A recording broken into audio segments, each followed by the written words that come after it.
So, I've got my book, Conversations with God. Randomly, I like to open this up to a page, and I find it's always relevant to any situation that's going on in life. Let's see if it rings to be true for you. Your potential is unlimited in all that you have chosen to do. Do not assume that a soul which is incarnated in a body which you call limited has not reached its full potential, for you do not know what soul was trying to do. You do not understand its agenda. You are unclear as to its intent.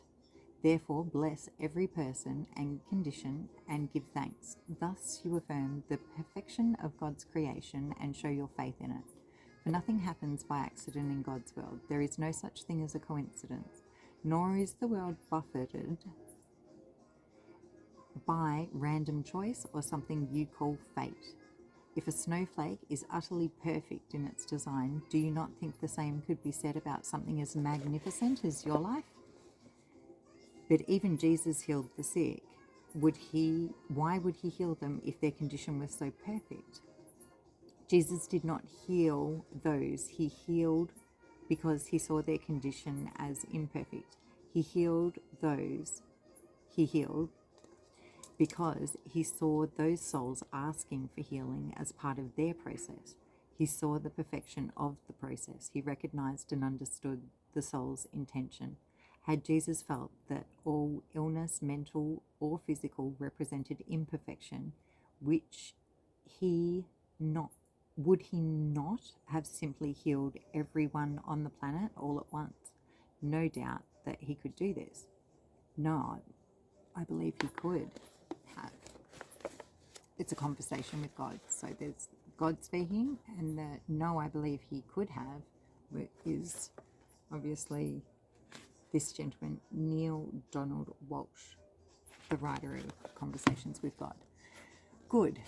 Okay, so he said if it was seen as imperfection, he would heal the whole planet and there would be none. So good. Then the mind begs to know, why did he not do it? Why would the Christ choose to have some suffer and others be healed? For that matter, why does God allow any suffering at any time? This question has been asked before, and the answer remains the same. There is a perfection in the process, and all life arises out of choice. It is not appropriate to interfere with choice, nor to question it. It is particularly inappropriate to condemn it. I'd like to say that I don't own the rights to the music in the background. It is not appropriate to interfere with choice, nor to question it. It is particularly inappropriate to condemn it. What is appropriate is to observe it and then to do whatever might be done to assist the soul in seeking, making a higher choice. Be watchful, therefore, of the choices of others, but not judgmental. Know that their choice is perfect for them in this moment now. Yet stand ready to assist them should the moment come when they seek a newer choice, a different choice, a higher choice. Move into communion with the souls of others, and their purpose, their intention will be clear to you. This is what Jesus did with those he healed, and with all those whose lives he touched. Jesus healed all those who came to him, or who sent others to him, supplicating for them. He did not perform a random healing. To have done so would have been a violate a sacred law of the universe, which is allow each soul to walk its path. But does that mean we must not help anyone without being asked? Surely not. Or we would never be able to help the starving children of India, or the tortured masses of Africa, or the poor, or the downtrodden anywhere. All humanitarian effort would be lost, all charity forbidden. Must we wait for an individual to cry out to us in desperation, or for a nation of people to plead for help before we're allowed to do what is obviously right? You see, the question answers itself. If a thing is obviously right, do it, but remember to exercise extreme judgment regarding what you call right and wrong. A thing is only right or wrong because you say it is. A thing is not right or wrong intrinsically. It isn't. It isn't. Rightness or wrongness is not an intrinsic condition. It is a subjective judgment in a personal value system. By your subjective judgments do you create yourself. By your personal values do you determine and demonstrate who you are. The world exists exactly as it is so that you may make these judgments. If the world existed in perfect condition, your life process of self-creation would be determined. It would end. A lawyer's career would end tomorrow if there was no more litigation. A doctor's career would end tomorrow if there was no more illness. A philosopher's career would end tomorrow were there no more questions. And God's career would end tomorrow if there was no more problems. Precisely. You have put it perfectly. We, all of us, would be through creating were there nothing more to create. If we were through with creating, there would be nothing more to create. We, all of us, have a vested interest in keeping the game going. Much as we all say we would like to solve all the problems, we dare not solve all the problems, or there will be nothing left for us to do. Your industrial military complex understands this very well. That is why it opposes mightily any attempt to install a war, no more government anywhere. Your medical establishment understands this too. That is why it staunchly opposes it must. It has to, for its own survival, any new miracle, drug or cure, to say nothing of the possibility of miracles themselves. Miracles do exist. Your religious community also holds this clarity, which is why it attacks uniformly any definition of God which does not include fear, judgment, retribution, or any definition of self which does not include their own ideas of the only path to God. If I say to you, you are God, where does that leave religion? If I say to you, you are healed, where does that leave science and medicine? If I say to you, you shall live in peace, where does that leave the peacemakers? If I say to you, the world is fixed, where does that leave the world? What now of plumbers? The world is filled essentially with two kinds of people, those who give you things you want and those who fix things. In a sense, even those who simply give you things you want, the butchers, the bakers, the candlestick makers, they're also fixers. For to have a desire for something is often to have a need for it. That is why addicts are said to need a fix. Be careful, therefore, that the desire does not become an addiction. Are you saying the world will always have its problems? Are you saying that you actually want it to stay that way? I am saying that the world exists the way it exists, just as a snowflake exists the way it exists, quite by design. You have created it that way, just as you have created your life exactly as it is. I want what you want. The day you really want an end to hunger, there will be no more hunger. I have given you all the resources with which to do that. You have all the tools with which to make that choice.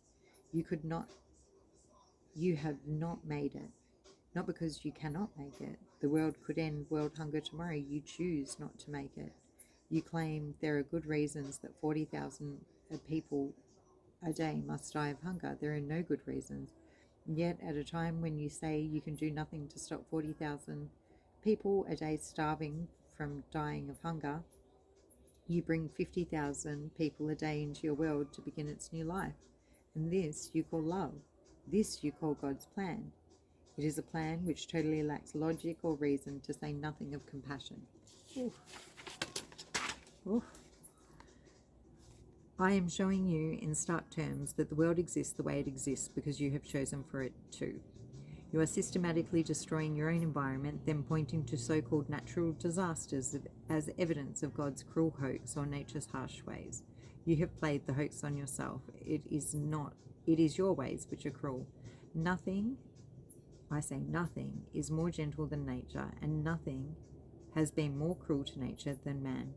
Yet you step aside from all involvement in this, deny all responsibility. It's not your fault, you say, and In this you are right. It is not a question of fault, it is a matter of choice. You can choose to end the destruction of your rainforests tomorrow. You can choose to stop depleting the protective layer hovering over the planet.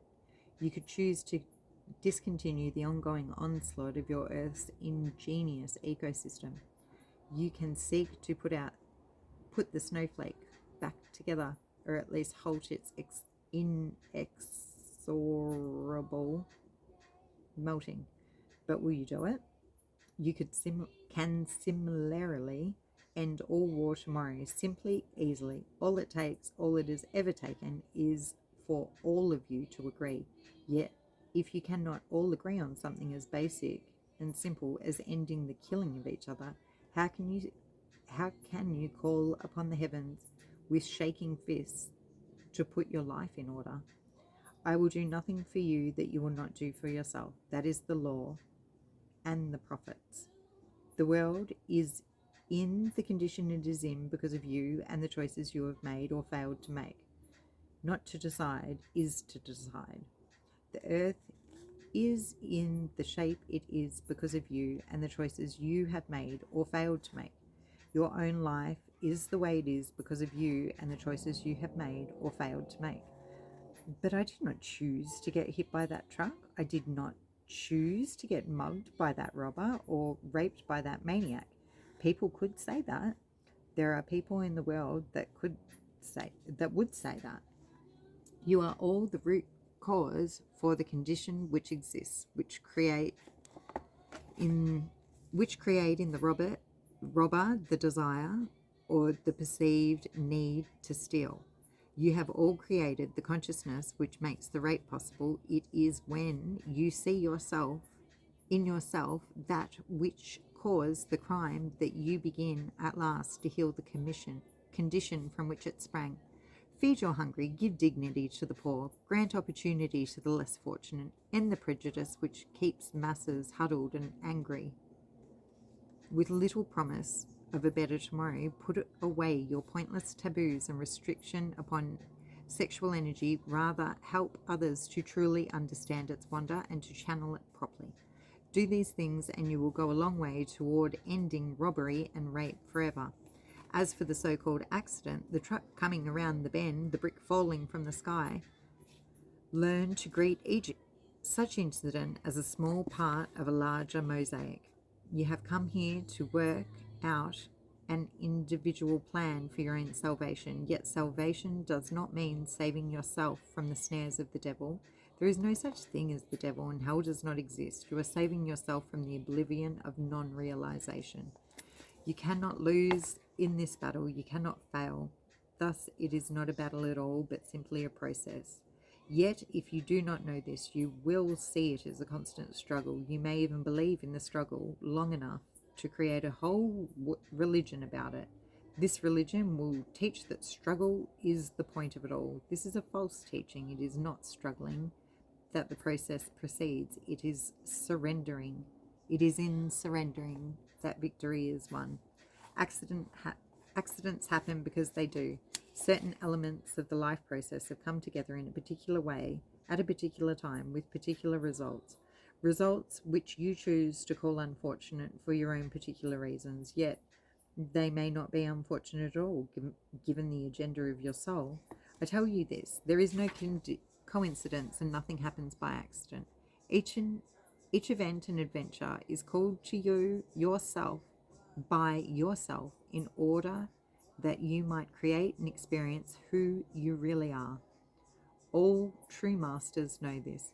This is why mystic masters remain unperturbed in the face of the worst experience of life, as you would define them. The great teachers of Christian religion understand this. They know that Jesus was not perturbed by the crucifixion, but expected it. He could have walked away, but he did not. He could have stopped the process at any point. He had the power, yet he did not. He allowed himself to be crucified in order that he might stand as man's eternal salvation. Look, he said, at what I can do. Look at what is true, and know that these things and more shall you also do. For have I not said, ye are gods, yet you do not believe? If you cannot, then believe in yourself, believe in me. Such was Jesus' compassion that he begged for a way and created it to so impact the world that all might come to heaven, which is self-realization, and that's there in brackets, if in no other way than through him. For he defeated misery and death, and so might you. The grandest teaching of Christ was not that you shall have everlasting life, but that you do. Not that you shall have brotherhood in God, but that you do. Not that you shall have whatever you request, but that you do. All is required is to know this, for you are the creator of your reality, and your life can show up no other way for you than in the way which you think it will. You think it into being. This is the first step in creation. God the Father is thought. Your thought is the parent which gives birth to all things. This is one of the laws we are to remember. Yes. Can you tell me others? I have told you others. I've told you them all since the beginning of time. Over and over I have told you them. Teacher after teacher have I sent you. You do not listen to my teachers, you kill them. But why? Why do we kill the holiest among us? We kill them or dishonor them, which is the same thing. Why?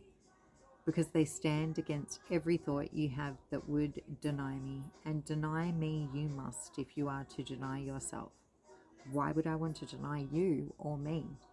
Because you are afraid, and because my promises are too good to be true, because you cannot accept the grandest truth, and so you must reduce yourself to a spirituality which teaches fear and dependence and intolerance rather than love, power, and acceptance. You are filled with fear, and your biggest fear is that my biggest promise might be life's biggest lie.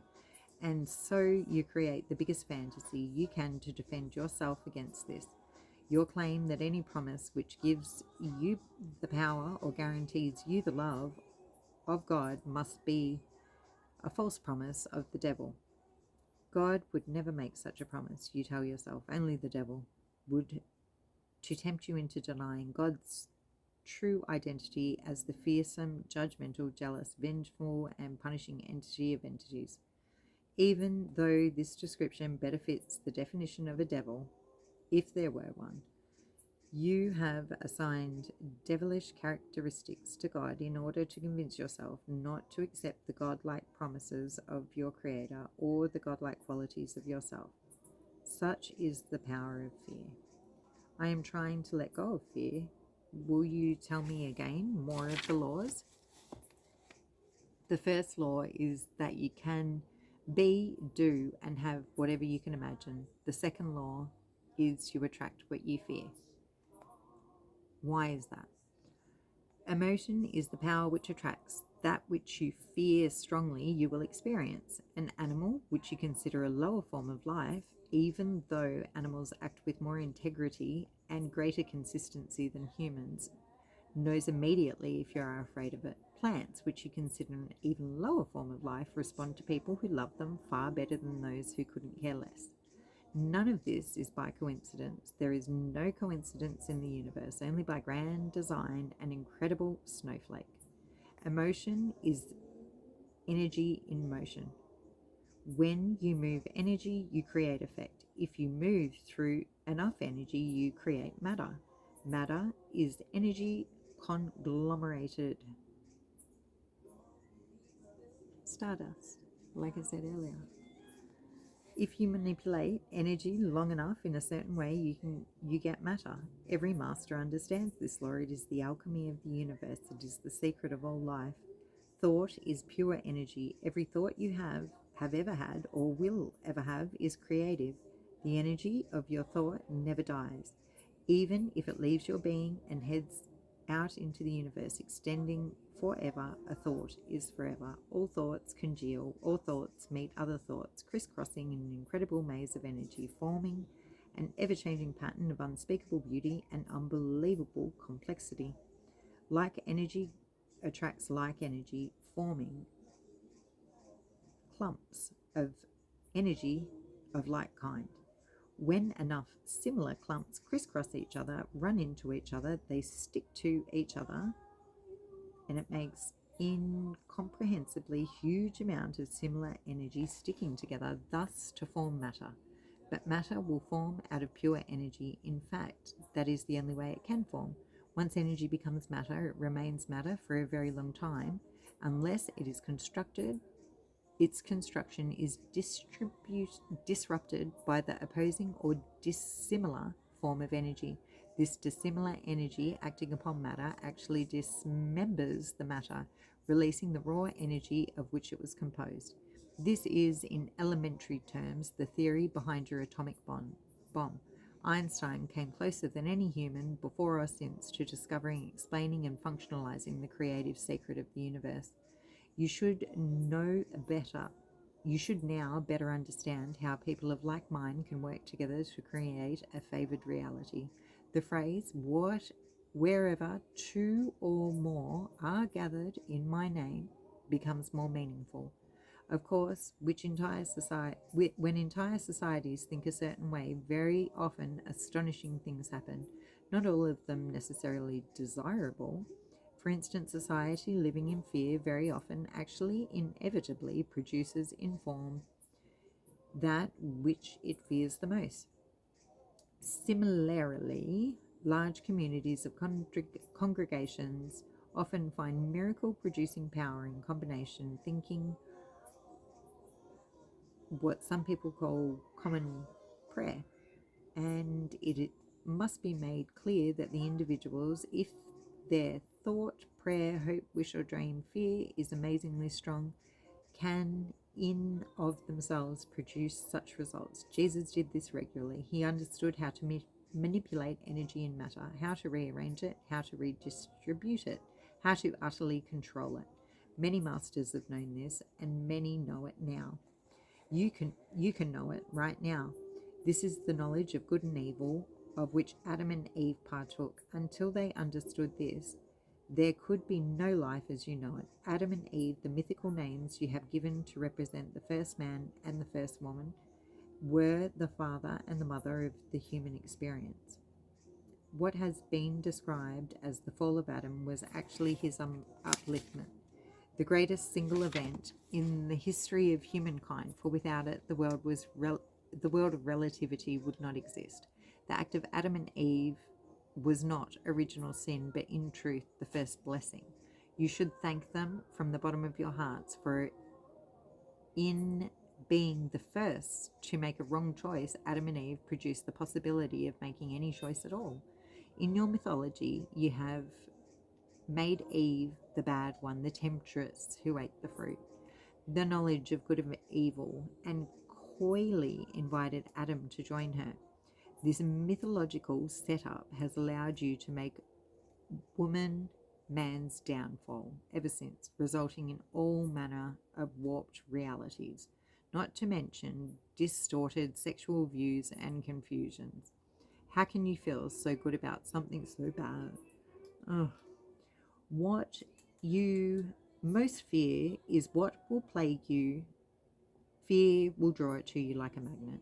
All your holy scriptures of every religious persuasion and tradition which you have created contain the clear domination, fear not. Do you think this is by accident? The laws are very simple. Thought is creative. Fear attracts like energy. Love is all there is. 3. So 1 is thought is creative. 2 is fear attracts like energy. 3 is love is all there is.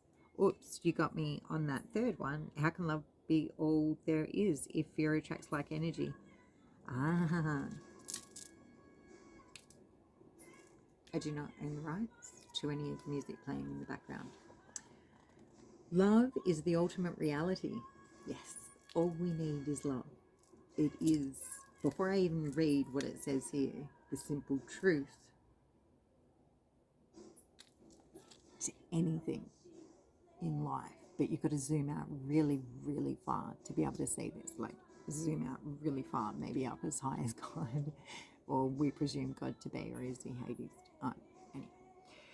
As far as we presume God to be, and say the answer to anything in this world is love. And all we actually need is love itself. So, what does God say about it? Love is the ultimate reality. It is the only, the all. The feeling of love is your experience of God. In the highest truth, love is all there is, all there was, and all there ever will be. When you move into the absolute, you move into love. The realm of the relative was created in order that I might experience myself. This has already been explained to you. This does not make the realm of the relative real. It is a creative reality you and I have devised and continue to devise in order that we may know ourselves experientially. Yet the creation can seem very real. Its purpose is to seem so real. We accept it as truly existing. In this way, God has contrived to create something else other than itself. Though in the strictest terms this is impossible, since God is I am, all that is. In creating something else, namely the realm of the relative, I have produced an environment in which you may choose to be God rather than simply be told that you are God, in which you may experience Godhead at an act of creation rather than a conceptualization in which the little candle in the sun, the littlest soul, can know itself as the light. Fear is the other end of love. It is the primal polarity. In creating the realm of the relative, I first created the opposite of myself. Now, in the realm in which you live on the physical plane, there are only two places of being, fear and love. Thoughts rooted in fear, which produce one kind of manifestation on the physical plane, thoughts rooted in love will produce another. The masters who have walked the planet are those who have discovered the secret of the relative world and refuse to acknowledge in reality. In short, masters are those who have chosen only love in every instance, in every moment, in every circumstance. Even as they were being killed, they loved their murderers. Even as they were being persecuted, they loved their oppressors. This is very difficult for you to understand, much less emulate. Nevertheless, it is what every master has ever done. It doesn't matter what the philosophy, it doesn't matter what the tradition, it doesn't matter what the religion, it is just what every master has done. Loved all the way through it. It's like that unconditional love that you give. You know, I've always given unconditional love and only felt like I have experienced conditional love. But I see every action, good and bad, from a higher perspective of where it came from.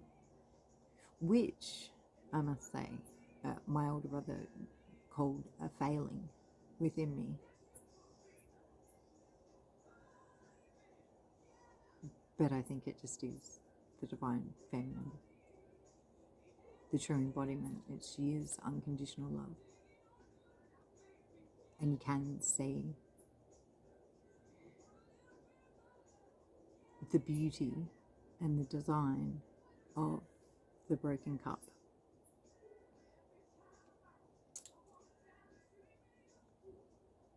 However, to go through life just providing that unconditional love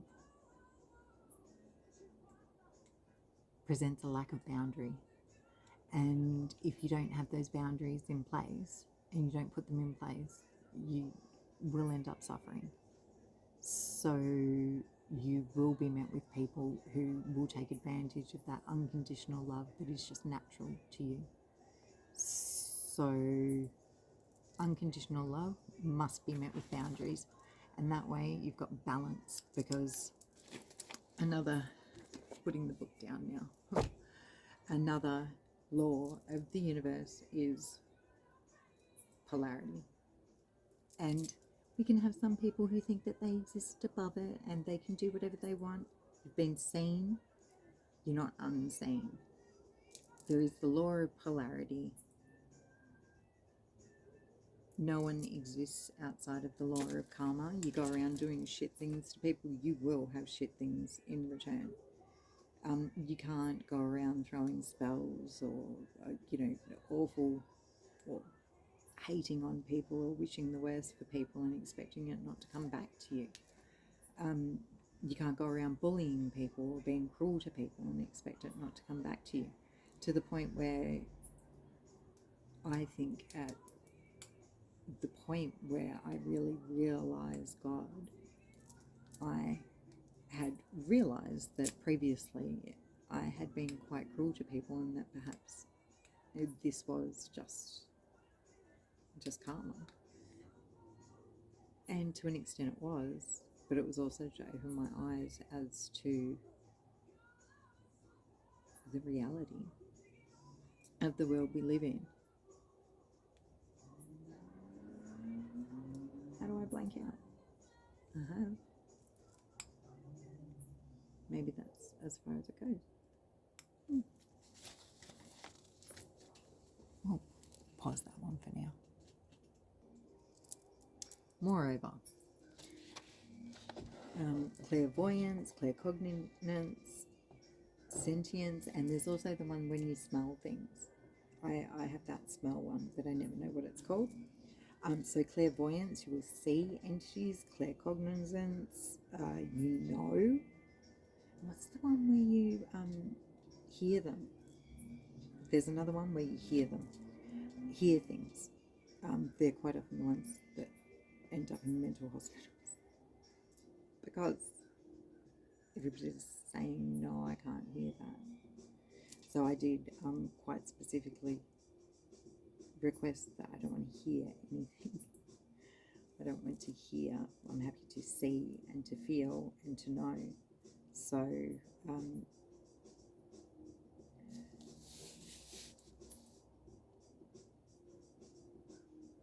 some of you feel disconnected. You never felt trusted when you were younger. You felt wrong because you were told you were wrong. So to say if you saw an entity or something, everybody around you couldn't see what you were saying. So they would say, no, you are wrong, and you didn't know whether to trust yourself.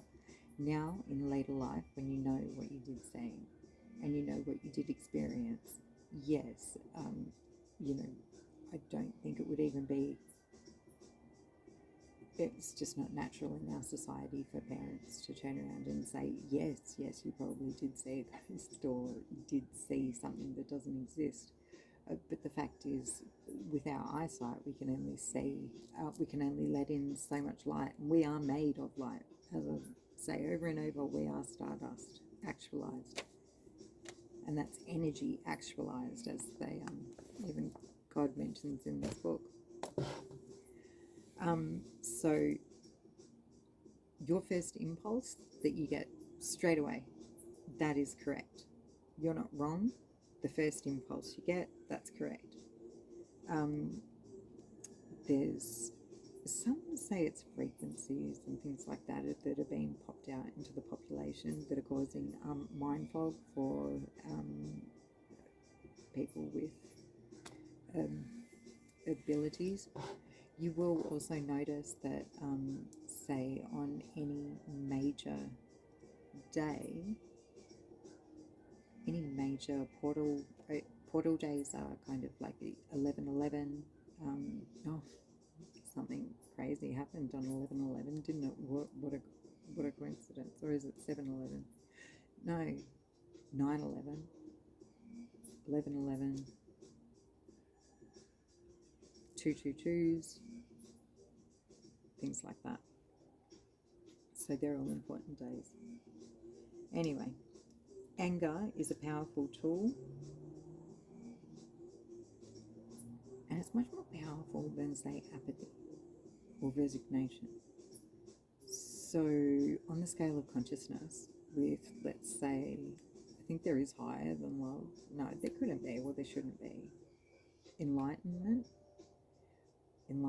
maybe is one of the higher ones, but on the scale.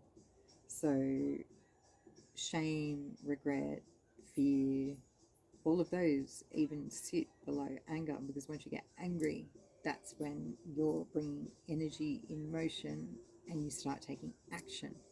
So, and that would be where you begin to enact boundaries. And when you bring in boundaries, you're starting to move up the scales. So anger, it's a powerful tool. You've felt anger, you've used anger to detach. And there's going to be, that will bring balance.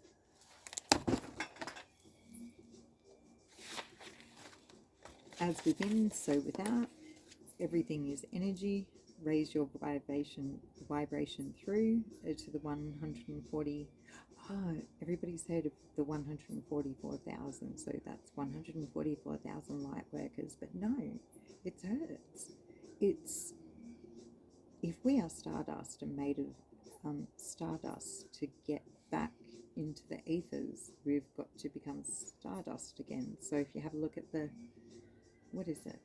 The Kabbalah, of the Kabbalistic cross, and it's got all the different realms within it. And there are different realms. Please refer to another video I have shot about looking through a portal and seeing different humanoid people. Oh, strange but real. Anyway, so we need to raise our frequency up to 144 hertz to get up to the celestial court, to be able to move back into the heaven, because everything in this world is made up of frequency and vibration. That's why energy healing works. That's why frequencies are able to block things. So it's all a scale, and that's why you can listen to healing music that is that has frequencies within it, and you can feel different afterwards. The numbers 3, 6, and 9 are very. You should look into what Tesla has to say about them. I believe it's Tesla. But our whole universe, if you have a look at the cochlea of an ear, if you have a look at what is that? I'm looking at one of those trees. The fern tree is made up of the same, and it, you know how it rolls up and it rolls out. If you look at a shell, it matches up to that, and it's all got that perfect symmetry. We do live in a mathematically perfect world. There are 7 luminaries, there are 7 colours of a rainbow, there are 7 musical notes, there are 7 chakras, despite there have been the additional ones added recently. There are 7 gaseous metals, there are 7 planets, there are 7 metals.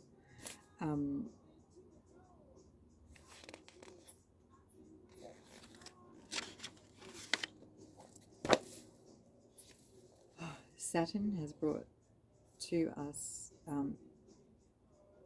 so if you move into, or well, if you're looking at your chart, and you've got Saturn, so that's discipline, who you are in organization. When Saturn's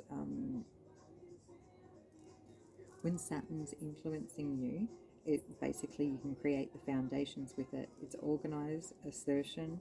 It's and if you struggle with these things, yeah, it can be a very difficult time.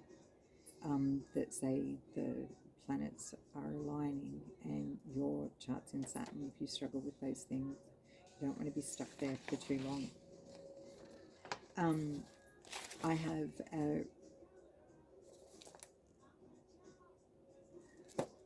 so Jupiter's energy is very creative. Venus is love, and that's just touching on them really briefly. I'm going to move forward from that and talk about let's talk about Venus and say Mary Magdalene, Princess Diana, Michael Jackson,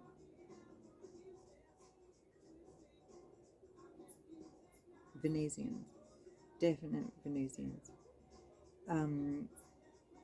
Venus was their origin and possibly your origin.